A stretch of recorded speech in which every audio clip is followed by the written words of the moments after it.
사랑과 은혜 하나님, 오늘도 주님 전에 불러주시고 오늘 하루의 은혜를 사모하며 간구하게 하시니 감사함을 드립니다.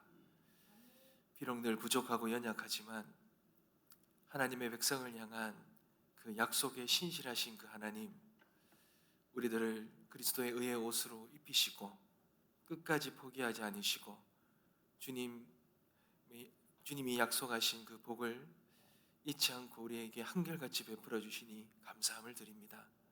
주님, 오늘도 하나님의 은혜가 없이는 살아갈 수 없는 저희들에게 예비해 두신 은혜를 부어주시고 오늘 하루를 주님 안에 거하는 승리하는 믿음을 허락하여 주시옵소서. 특별히 육신의 질병과 아픔으로 고통받는 성도들을 불쌍히 여겨 주시옵시고 치유와 회복의 은혜를 더하여 주시옵소서.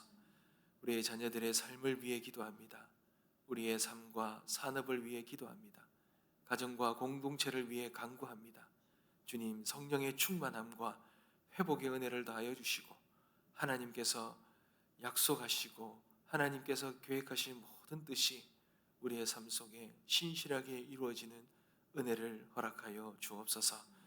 오늘도 마음을 담아 드리는 이 귀한 예물의 손길 위에 복의 복을 다하시고 기쁨과 감사가 넘치고 간구가 응답되는 놀라운 하나님의 살아계심이 오늘 이 새벽에 경험하는 은혜가 있게 하여 주옵소서. 감사드립니다. 살아계신 예수 그리스도의 이름으로 기도드립니다. 아멘. 하나님께서 우리에게 주시는 말씀입니다. 창세기 10장 1절에서 32절 말씀인데요. 창세기 10장 1절에서 32절 말씀입니다. 1절에서 5절까지만 읽겠습니다. 그리고 뒤에 32절 마지막 절 한 절 같이 한번 읽겠습니다. 1절부터 5절까지만 읽겠습니다.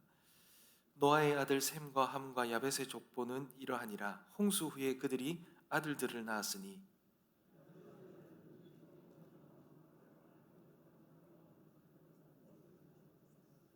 고멜의 아들은 아스그나스와 리밧과 도길마요.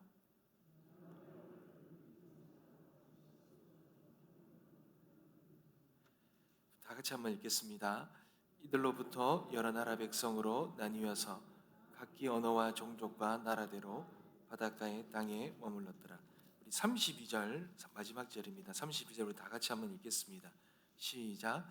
이들은 그 백성들의 족보에 따르면 노아 자손의 족속들이요 홍수 후에 이들에게서 그 땅의 백성들이 나뉘었더라. 아멘. 사랑하는 성도 여러분, 우리가 창세기를 읽을 때에 모든 성경의 참 가장 출발점이지 않겠습니까? 이 창세기가 뭘 말하는지를 여러분 우리가 놓치지 말아야 합니다. 그래야 하나님께서 1장부터 지금 오늘 10장까지 내일 이제 바벨탑 사건이 이루어지기 전까지 하나님께서 하시고자 하는 일들이 무엇이있는지를 그것을 이제 우리가 깨달을 수 있습니다. 여러분, 하나님은 하나님의 나라를 이루어가는데 있어서 세 가지 중요한 것을 말씀하셨어요. 나라를 이루어지는 3요소에도 동일하죠. 하나님이 중요하게 여기신 것은 땅입니다. 여러분, 그러니 창세기 1장부터 계속 땅 이야기가 나오죠. 창세기 앞으로 창세기와 아브라함과 이삭과 야곱 계속해서 하나님은 땅 이야기를 하십니다. 약속의 땅, 가나안 땅. 처음에는 에덴 땅을 이야기하다가 에덴이 인간의 죄악으로 인하여서 그 땅의 그 놀라운 영광을 다 잃어버렸을 때 하나님께서 그 인류에게 다시 그 땅을 회복시키기 위한 그 약속의 땅, 그 땅 이야기를 계속 하시고는 그런 이야기를 하시죠. 그리고는 그 땅에 살 사람에 대한 이야기를 하십니다. 하나님은 사람이 중요합니다. 하나님의 언약 백성을 통해서 약속하신 약속의 자녀를 통해서 하나님은 하나님의 놀라운 일들을 이루어 가십니다. 그리고 하나가 사명이죠. 특별히 이 사명은 생육하고 번성하여 땅에 충만하는 것입니다. 그러기 위해서 하나님의 사람들에게 복을 주시죠. 그 그들을 축복하는 자에게 복을, 저주하는 자에게는 저주를 주겠다. 하나님은 약속이 된 사람에게 복을 주시면서 그 사람들이 앞으로 이 땅에서 그 잃어버린 영광, 그 에덴의 영광을 다시 회복시킬 수 있는 그 사명을 주십니다. 이 세 가지가 가장 중요합니다. 이 세 가지 이야기를 성경 전체에서 합니다. 이게 이제 언약적인 관점으로 성경을 보는 건데요. 그 이야기를 하시면서 결국은 실제로 이 약속이 어떻게 이루어지는가 신약에서 보여주는 거죠. 그리고 마지막에 하나님은 하나님의 나라를 그렇게 완성하신 에덴보다도 더 온전한 나라, 더 완전한 하나님의 나라, 그 나라를 이루시면서 성경은 이제 주님이 다시 오심으로 인해 끝이 나는 거죠. 그러니 계속해서 사람, 땅, 사람, 사명, 사람, 땅, 사람. 이 사명이라는 다른 말로 언약이겠죠, 약속이겠죠. 이 관점으로 해서 성경을 봐야 됩니다. 여러분, 오늘 본문에 보면 홍수 심판 이후에 이 땅에 노아 가정을 빼놓고는 다 전멸하였습니다. 하나님의 사람들이, 이 땅의 사람들이 세상의 사람들과 함께 그렇게 타락하고 그렇게 하자 하나님은 노아 가정을 빼놓고 이 땅의 모든 사람들, 인류는 다 심판하셨죠. 그리고는 그 심판 이후에 노아의 세 아들입니다. 셈과 함과 야벳을 통해 인류가 어떻게 온 땅에 번성하고 퍼져나가는지를 이제 기록하고 계시는 거예요. 그러니 오늘 본문은 제가 다 읽진 않았지만 여러분 수많은 이름들이 열거됩니다.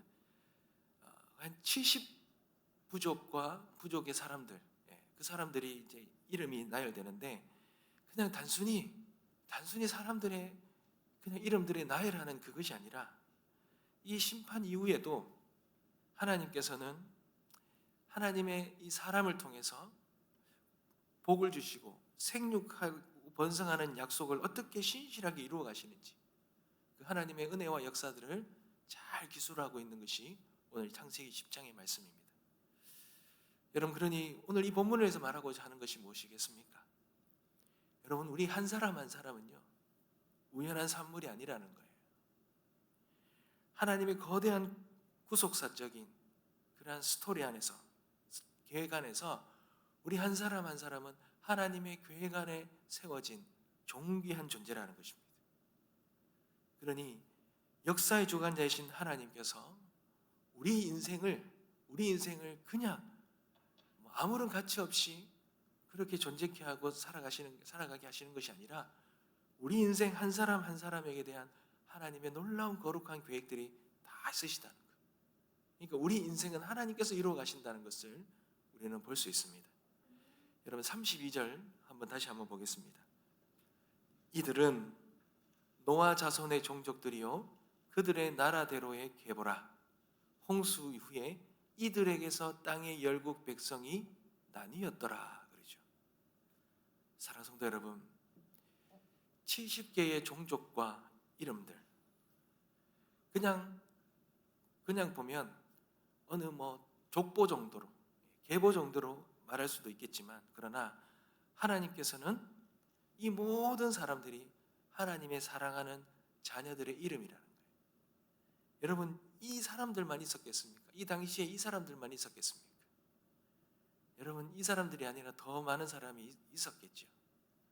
그런데 하나님께서 기록해 두셨다는 것은 하나님의 약속된 언약 백성들이라는 거예요. 근데 그 사람들의 이름 면면을 다 기록해 놓고 있다는 거예요. 여러분, 성경은 노아의 자손들이 그 종족과 언어와 지방과 나라대로 나뉘었다라고 반복해서 선포합니다. 여러분, 이것을 무슨 의미합니까? 하나님은 거대한 인류라는 그런 이 집단 속에서 그냥 우리를 뭉뚱그려서 취급하지 않는다라는 거예요. 하나님은 셈의 계보, 함의 계보, 야벳의 계보를 일일이 구별해서 다 기록해 두셨어요. 그렇다면 오늘날 우리도 하나님의 어떻게 보면 손바닥에 하나님의 그 모든 것에 기록해 두셨다, 새겨 두셨다. 우리가 이 땅에 존재하고 우리가 이 땅에 살아가는 것 다 하나님의 계획과 뜻 안에 있다라는 것을 우리는 알 수 있습니다. 우리가 어디에서 태어나는지, 지금 우리가 어디에 살고 있는지, 우리가 어떤 언어로 기도하고 있는지, 우리가 왜 이 땅에 존재하는지 하나님은 다 알고 계신다는 거예요. 여러분, 우리는 그냥 역사의 어떤 미아로 아무런 존재의 가치 없이 존재하는 자가 아니라는 겁니다. 그래, 하나님의 철저한 관심 아래, 뜻 안에, 계획 아래 우리가 존재하는 하나님의 작품이라는 것, 여러분은 잊지 말아야 할 것입니다. 사랑하는 성도 여러분, 물론 이 족보에들 보면요, 정말 이런 사람까지 기록해 둬야 되나라는 그렇게 나오는 사람들이 있습니다. 8절과 9절에 보면 니므롯이라는 사람이 나옵니다. 이 사람은 반역자입니다. 힘을 가지고 이 사람들을 지배했던 사람들입니다. 그리고 25절에 보면 펠렉 시대 때는 땅이 나뉘어졌다 그럽니다. 어떤 갈등이 있었다는 거죠. 근데 여러분, 이런 혼돈 속에서도 하나님께서는 하나님의 그 놀라운 역사들을 그대로 이루어 가신다는 것, 그것을 그대로 보일 수가 있습니다. 사랑하는 성도 여러분, 거대한 모자이크가 있습니다. 모자이크 벽화가 있습니다. 멀리서 보면 하나의 그림처럼 보이지만 가까이 가서 보면 수많은 작은 어떤 블록으로 그게 이루어져 있죠. 어떤 블록은요 화려하고 좋아 보이지만 어떤 블록은 너무 투박하고 가까이 봤을 때는 무엇을 의미하는지도 잘 모를 수 있어요. 근데 그 조각조각 하나가 빠지면 그림이 안 돼요.